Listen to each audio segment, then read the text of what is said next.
Assalamualaikum warahmatullahi wabarakatuh. Saya Ahmad Tamri Firdaus dengan NIM C1C020087 dari kelas R012 Akuntansi. Pada kesempatan kali ini akan menyampaikan materi pada mata kuliah perpajakan dengan dosen pengampu yaitu Bapak Wirmi Eka Putra, SEMSI. Materinya yaitu mengenai dasar perhitungan pajak, depresiasi, dan amortisasi. Yang pertama yaitu dasar perhitungan atau pengenaan pajak. Dasar pengenaan pajak atau DPP merupakan harga jual, nilai ekspor atau impor, pengganti atau nilai yang dipakai sebagai dasar dari perhitungan besarnya pajak yang terutang. Jadi nilai dasar yang digunakan untuk menghitung pajak terutang seperti PPN, PPh pasal 22, PPh pasal 23, dan PPh pasal 4 ayat 2 disebut DPP. Jenis dan tarif dasar pengenaan pajak yang pertama yaitu harga jual. Harga jual adalah nilai berupa uang, termasuk semua biaya yang diminta atau seharusnya diminta oleh penjual karena menyerahkan barang kena pajak atau BKP. Tidak termasuk PPN yang dipungut menurut Undang-Undang PPN dan potongan. Harga yang dicantumkan dalam faktur pajak. Yang kedua yaitu pengganti adalah nilai berupa uang termasuk semua biaya yang diminta atau seharusnya diminta oleh pemberi jasa karena penyerahan jasa kena pajak atau JKP. Tidak termasuk PPN yang dipungut menurut undang-undang. PPN dan potongan harga yang dicantumkan dalam faktur pajak. Biaya tersebut antara lain biaya pengangkutan, biaya asuransi, biaya bantuan teknik, biaya pemeliharaan, dan biaya pengiriman dan biaya garansi. Selanjutnya ada nilai impor. Nilai impor adalah nilai berupa uang yang menjadi dasar perhitungan bea masuk ditambah pungutan biaya lainnya yang dikenakan pajak berdasarkan ketentuan perundang-undangan pabean untuk impor barang kena pajak. Tidak termasuk PPN yang dipungut menurut Undang-Undang PPN. Nilai impor yaitu Cost Insurance Freight atau CIF ditambah bea masuk. Yang kedua nilai ekspor. Nilai ekspor adalah nilai berupa uang termasuk semua biaya yang diminta atau seharusnya diminta oleh eksportir. Nilai lain-lain. Nilai lain adalah suatu nilai berupa uang yang digunakan sebagai dasar pengenaan pajak untuk penyerahan barang kena pajak atau jasa kena pajak yang memenuhi kriteria tertentu. Pengenaan dengan menggunakan nilai lain diatur dalam Keputusan Menteri Keuangan nomor 567-KMK.04-2000. Nilai lain yang ditetapkan tersebut adalah yaitu pemakaian sendiri dan pemberian cuma-cuma BKP atau JKP. DPP sama dengan harga jual atau pengganti setelah dikurang laba kotor. Selanjutnya ada penyerahan BKP kepada pedagang perantara atau melalui juru lelang. Selanjutnya ada penyerahan rekaman suara atau gambar dengan harga jual rata-rata. Penyerahan film cerita dengan harga jual rata-rata per judul film. Persediaan BKP yang tersisa saat pembubaran perusahaan dengan harga pasar wajar. Penyerahan BKP dan atau JKP dari pusat ke cabang atau sebaliknya, dan penyerahan BKP dan atau JKP antar cabang. DPP sama dengan harga perolehan atau HPP. Aktiva yang menurut tujuan semula tidak diperjualbelikan sebanyak PPN atas perolehan aktiva tersebut menurut ketentuan dapat dikreditkan. Penyerahan jasa biro atau perjalanan pariwisata dan penyerahan jasa pengiriman paket. DPP 10% dari jumlah tagihan atau jumlah seharusnya ditagih. Penyerahan kendaraan bermotor bekas dengan DPP 10% dikali harga jual. Penyerahan jasa ajak piutang sama dengan DPP 5% dikali service charge dan diskon. Penyerahan produk hasil tembakau atau DPP sama dengan harga jual eceran. Penyerahan BKP melalui pedagang perantara, DPP sama dengan kesepakatan harga pedagang perantara dengan pembeli. Penyerahan emas perhiasan dan atau jasa terkait emas perhiasan oleh pengusaha emas perhiasan. DPP sama dengan 20% dikali harga jual emas perhiasan atau nilai penggantinya. Selanjutnya ada penyerahan pupuk tertentu untuk sektor pertanian. DPP sama dengan harga eceran tertinggi. Biaya. Biaya dapat dikurangkan dari penghasilan bruto. Yang pertama yaitu ada penghasilan besarnya penghasilan kena pajak bagi wajib pajak dalam negeri dan bentuk usaha tetap. Ditentukan berdasarkan penghasilan bruto dikurangi biaya untuk mendapatkan, menagih, dan memelihara penghasilan. Misalnya ada biaya yang secara langsung tidak dapat langsung berkaitan dengan kegiatan usaha, antara lain biaya pembelian bahan, biaya berkenaan dengan pekerjaan atau jasa termasuk upah, gaji, honorarium, bonus, gratifikasi, dan tunjangan yang diberikan dalam bentuk uang.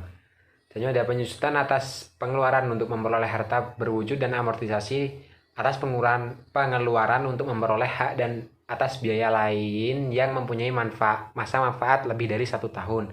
Iuran kepada dana pensiun yang pendiriannya telah disahkan oleh Menteri Keuangan. Kerugian karena penjualan atau pengalihan harta yang dimiliki dan digunakan dalam perusahaan atau yang dimiliki untuk mendapat, menagih, dan memelihara penghasilan. Kerugian selisih kurs mata uang asing, biaya penelitian dan pengembangan perusahaan yang dilakukan di Indonesia, biaya beasiswa, magang, dan pelatihan, piutang yang nyata-nyata tidak dapat ditagih dengan syarat telah dibebankan sebagai biaya dalam laporan laba rugi komersial. Sumbangan dalam rangka penanggulangan bencana nasional yang ditentukan dengan peraturan pemerintah. Sumbangan dalam rangka penelitian dan pengembangan yang dilakukan di Indonesia. Biaya pengembangan infrastruktur sosial, sumbangan fasilitas pendidikan, sumbangan dalam rangka pembinaan olahraga. Apabila penghasilan bruto setelah pengeluaran biaya tersebut di atas didapat kerugian tersebut dikompensasikan dengan penghasilan mulai tahun pajak berikutnya berturut-turut sampai 5 tahun.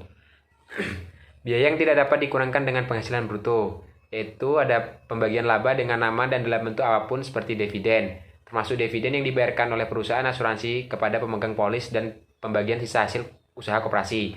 Biaya yang dibebankan atau dikeluarkan untuk kepentingan pribadi, pemegang saham, sekutu atau anggota. Pembentukan atau pemupukan dana cadangan dengan syarat tertentu. Premi asuransi kesehatan, kecelakaan, asuransi jiwa, asuransi dwiguna, dan asuransi beasiswa yang dibayar oleh wajib pajak orang pribadi, kecuali dibayar oleh pemberi kerja, dan premi tersebut dihitung sebagai penghasilan bagi wajib pajak yang bersangkutan. Jumlah yang melebihi kewajaran yang dapat dibayarkan kepada pemegang saham atau kepada pihak yang mempunyai kepentingan. Harta yang dihibahkan, pajak penghasilan, biaya yang dibebankan atau dikeluarkan untuk kepentingan pribadi wajib pajak, gaji yang dibayarkan kepada anggota persekutuan, firma, atau perseroan komanditer, sanksi administrasi berupa bunga, denda, dan kenaikan serta sanksi pidana berupa denda yang berkenaan dengan pelaksanaan perundang-undangan di bidang perpajakan. PTKP. Penghasilan tidak kena pajak atau PTKP merupakan jumlah pendapatan wajib pajak pribadi yang dibebaskan dari PPh pasal 21. Pembebasan tersebut didasarkan pada ambang batas tarif PTKP. Jika penghasilan tahunan melebihi ambang batas, maka wajib pajak harus membayar PPh. Penetapan tarif PTKP 2021 didasarkan pada PMK nomor 11 PMK.010/2016 yang dikeluarkan oleh Menteri Keuangan. Sementara cara perhitungannya diuraikan secara detail melalui peraturan Direktorat Jenderal Pajak nomor per 16/PJ/2016. Sedangkan untuk penentuan tarif PTKP pegawai penerima upah mingguan, harian, atau berstatus tidak tetap diatur dalam PMK nomor 102/PMK.010/2016. Tarif PTKP 2021 berdasarkan peraturan Menteri Keuangan nomor 11/PMK.010/2016. Berikut tarif PTKP yang ditetapkan hingga saat ini. Biasanya PTKP wajib pajak orang pribadi sejumlah Rp54 juta, tambahan wajib pajak yang sudah menikah sebesar Rp4.500.000, PTKP istri yang pendapatannya digabung dengan suami sebanyak Rp54 juta, tambahan maksimal 3 orang untuk tanggungan keluarga saudara dalam satu garis keturunan, semenda atau anak angkat sejumlah Rp4.500.000. Contoh keluarga saudara yang dimaksud dalam poin 4 adalah orang tua kandung, saudara kandung, dan anak. Sementara yang dimaksud keluarga semenda adalah mertua, anak tiri, dan ipar. Agar lebih jelas dan dapat silakan tabel di samping yang mengacu pada PMK nomor 11/PMK.10/2016 samping ini, yaitu penghasilan tidak kena pajak pria atau wanita lajang dengan tidak mempunyai tanggungan yaitu Rp54 juta, dengan satu tanggungan yaitu Rp58.500.000, dengan dua tanggungan yaitu Rp63 juta, dan dengan tiga tanggungan yaitu Rp67.500.000. PTKP pria kawin yaitu dengan 0 tanggungan yaitu Rp58.500.000, selanjutnya dengan satu tanggungan yaitu Rp63 juta, selanjutnya dengan dua tanggungan yaitu Rp67.500.000, selanjutnya dengan tiga tanggungan yaitu Rp72 juta. PTKP suami istri digabung dengan nol tanggungan yaitu Rp112.500.000 dengan satu tanggungan yaitu Rp117 juta. Selanjutnya dengan dua tanggungan yaitu Rp121.500.000 dengan tiga tanggungan yaitu Rp126 juta. Depresiasi. Penyusutan atau depresiasi adalah metode akuntansi pajak untuk mengalokasikan biaya aset berwujud atau fisik selama masa umur manfaatnya. Untuk menghitung penyusutan, wajib pajak dapat membuat kategori berdasarkan jenis kelompok harta berwujud, masa manfaat, serta tarif penyusutan. Untuk tarif penyusutan dapat ditetapkan sebagai berikut. Yang pertama yaitu kelompok harta berwujud, bukan bangunan, kelompok 1, masa manfaatnya 4 tahun. Tarif penyusutan sebagai dimaksud yaitu harta kelompok berwujud, kelompok 1, masa manfaat 4 tahun. Tarif penyusutan sebagaimana dimaksud dalam ayat 1 yaitu 25%, ayat 2 50%. Kelompok 2, masa manfaat 8 tahun. Tarif penyusutan sebagaimana dimaksud dalam pasal 1 yaitu 12,5% dan ayat 2 yaitu 25%. Kelompok 3, masa manfaat 16 tahun. Ayat 1 6,25%, ayat 2 12,5%. Kelompok 4, masa manfaat 20 tahun. Tarif penyusutan ayat 1 yaitu 5% dan ayat 2-nya 10%. Yang kelompok harta berwujud yang kedua yaitu bangunan permanen, masa manfaatnya 20 tahun, tarif penyusutan sebagaimana dimaksud dalam ayat 1 yaitu 5%. Yang kedua bangunan tidak permanen yaitu masa manfaat 10 tahun, tarif penyusutan sebagaimana dimaksud dalam ayat 1 yaitu 10%. Metode penghitungan tarif penyusutan pajak. Dalam Undang-Undang Nilai Penyusutan terdapat dua metode sesuai ketentuan Undang-Undang Nomor 36 Tahun 2008 yaitu yang pertama, dalam bagian yang sama besar selama masa manfaat yang ditetapkan bagi harta tersebut yaitu metode garis lurus atau straight line method. Yang kedua yaitu dalam bagian-bagian yang menurun dengan cara menerapkan tarif penyusutan atas nilai sisa buku atau metode saldo menurun atau declining balance method. Untuk harta berwujud berupa bangunan hanya dapat disusutkan dengan metode garis lurus, sedangkan harta berwujud selain bangunan dapat disusutkan dengan metode garis lurus atau metode saldo menurun. Dalam hal wajib pajak memilih menggunakan metode saldo menurun, nilai sisa buku pada akhir masa harus disusutkan sekaligus. Sesuai dengan pembukuan wajib pajak, alat-alat kecil atau small tools yang sama atau sejenis dapat disusutkan dalam satu golongan. Amortisasi. Amortisasi merupakan pengalokasian biaya perolehan harta tak berwujud dan pengeluaran lainnya termasuk biaya perpanjangan hak guna bangunan, hak guna sewa, hak pakai, dan muhibah atau goodwill yang memiliki masa manfaat lebih dari 1 tahun yang digunakan untuk mendapatkan, menagih, dan memelihara penghasilan. Amortisasi pajak dan metode penghitungannya, jenis-jenis aset tak berwujud dan pelakuannya. Aset tetap tak berwujud bisa berupa aset yang terkait dengan pemasaran, pelanggan, artistik, kontrak, maupun teknologi. Beberapa jenis aktiva yang digunakan sebagai aktiva tetap tak berwujud diantaranya adalah hak paten, yaitu hak istimewa yang diberikan pemerintah kepada perseorangan atau perusahaan tertentu untuk memanfaatkan suatu hak melalui direktorat paten. Hak paten biasanya diberikan maksimal selama 17 tahun dan dapat dipindah tangankan kepada pihak lain. Hak paten diamortisasi selama periode tertentu dan bisa dihitung atas dasar unit produk yang dibuat. Hak cipta. Hak cipta bisa didapatkan dengan cara riset dan dapat dijual. Jangka waktu kepemilikan adalah 28 tahun dan masih bisa diperpanjang selama 28 tahun lagi. Merek dagang. Merek dagang atau trademark merupakan hak tunggal yang dimiliki perseorangan atau suatu perusahaan untuk menggunakan brand, lambang, logo, usaha atas suatu produk maupun jasa. Pembukuan nilai merek dagang sangat berpengaruh dengan nilainya. Bila nilainya terlalu besar, maka perlu dilakukan kapitalisasi dan amortisasi. Namun pada beberapa kasus tidak dilakukan amortisasi karena umurnya yang tidak terbatas. Bila nilainya relatif kecil, maka perusahaan bisa menjadikannya sebagai beban pada periode yang sama. Franchise.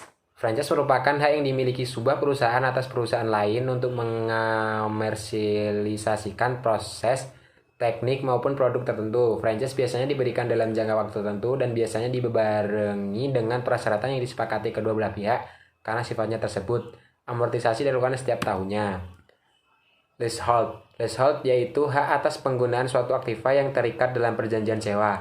Biaya sewa yang dibayarkan di setiap periode harus dibebankan pada periode setiap pembayarannya. Sedangkan biaya sewa yang dibayar di muka dapat dicatat sebagai pendapatan sewa dibayar di muka atau sebagai aktiva tetap tak berwujud jika jangka sewanya relatif lama.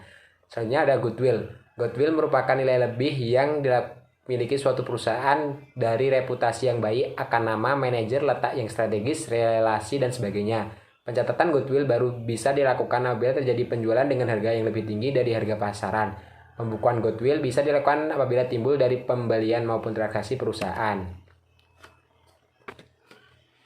Di masa manfaat dan tarif amortisasi harta tak berwujud. Berikut ini masa manfaat dan metode amortisasi harta tak berwujud yang diperbolehkan secara fiskal adalah kelompok harta tak berwujud. Kelompok 1 masa manfaat 4 tahun, tarif amortisasi berdasarkan metode garis lurus yaitu 25%, saldo menurun yaitu 50%. Kelompok 2 masa manfaat 8 tahun, tarif amortisasi garis lurus yaitu 12,5%, saldo menurun 25%. Kelompok 3 masa manfaat 16 tahun, tarif amortisasi garis lurusnya yaitu 6,25% dan saldo menurun yaitu 12,5%. Kelompok 4 masa manfaat 20 tahun, garis lurus tarif amortisasi garis lurusnya yaitu 5%, saldo menurunnya yaitu 10%. Ketentuan lain dalam amortisasi. Amortisasi atas pengeluaran untuk memperoleh hak dan pengeluaran lainnya yang mempunyai masa manfaat lebih dari 1 tahun di bidang penambangan minyak dan gas bumi dapat menggunakan metode satuan produksi. Metode satuan produksi yaitu produksi tahun ini per taksiran deposit minyak mentah atau gas bumi yang ditambang dikali 100%. Amortisasi atas pengeluaran untuk memperoleh hak penambangan selain migas, hak pengusahaan hutan, dan hak pengusahaan sumber alam atau hasil alam lainnya yang memiliki masa manfaat lebih dari 1 tahun dengan menggunakan metode satuan produksi paling tinggi 20% setahun. Berikut ini rumus yang dapat digunakan yaitu hak pengusahaan hutan atau HPH. Produksi tahun ini per taksiran produksi dalam konsensi HPH dikali 100%, maksimum 20%. Hak penambangan selain minyak, gas, dan bumi. Produksi tahun ini per taksiran deposit mineral yang bisa ditambang dikali 100%, maksimum 20%. Apabila ternyata jumlah produksi yang sebenarnya lebih kecil dari jumlah taksiran produksi, sehingga masih terdapat sisa pengeluaran untuk memperoleh hak atau pengeluaran lainnya yang belum diamortisasi, maka sisa pengeluaran yang belum diamortisasi tersebut dapat dibebankan sekaligus dalam tahun pajak yang bersangkutan. Demikianlah hasil presentasi dari saya akhiri. Wassalamualaikum warahmatullahi wabarakatuh.